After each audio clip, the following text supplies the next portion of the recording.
Hi, everybody. My name is Tony Caldwell. I am going to be your instructor, facilitator, guide, person that grades the papers, person that responds to the emails for HIS 602 for the next several weeks. And happy to have you here. The name of the course is Era of the Civil War.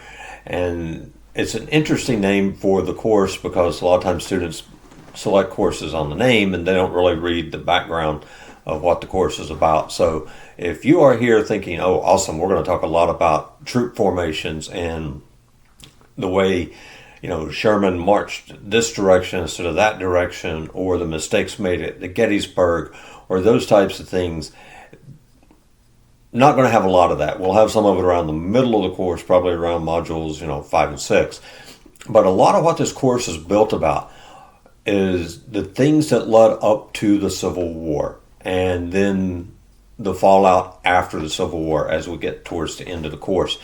And those are typically topics that students don't think about or don't study a lot when they study the Civil War. And so I think this will open your eyes up to some new material. One of the things I like about this course is I call it reading heavy and assignment light, meaning we're not doing a lot of assignments. You've got your 10 discussion posts that you know about. If you've been at SNHU for longer than about 35 seconds, we're doing a discussion post every Thursday. Your response is due by Sunday. If you miss a week, we really can't go back and pick those up. But, we do those every week, right?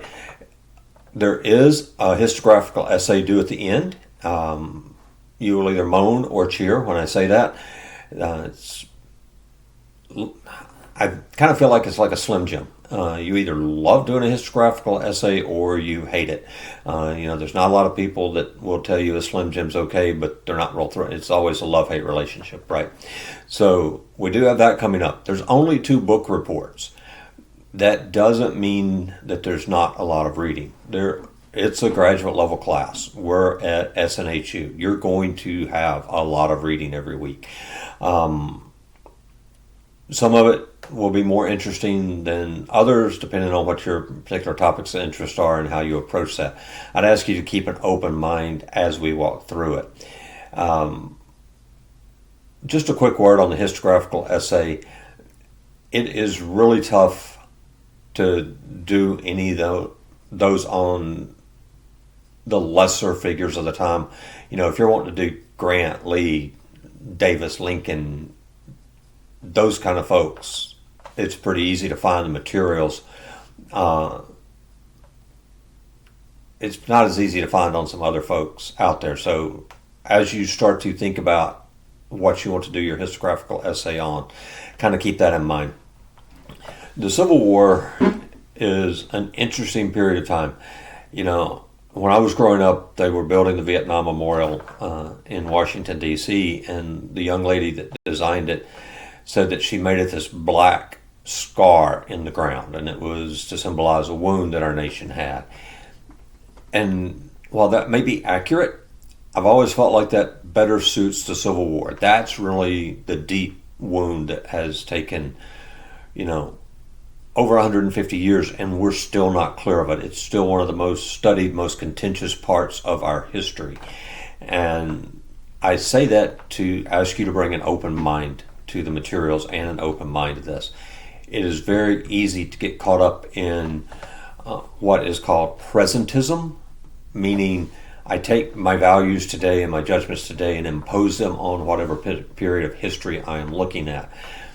And certainly with the topics around slavery and ownership of humans and the way that women were not fully citizens and all of those things piling into 1860 and 1861, it's really easy to do that. I'm going to ask you to try your best not to pull out your personal bias, examine the materials as if they were the first time you saw them, as if it was the first time you came into this topic.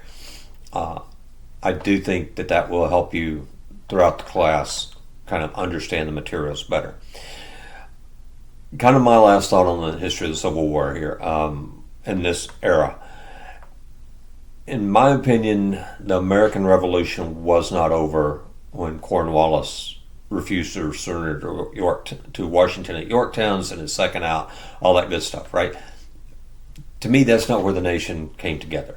And I would also argue that it wasn't when the Articles of Confederation were done away with and the Constitution was accepted and Washington became the first president.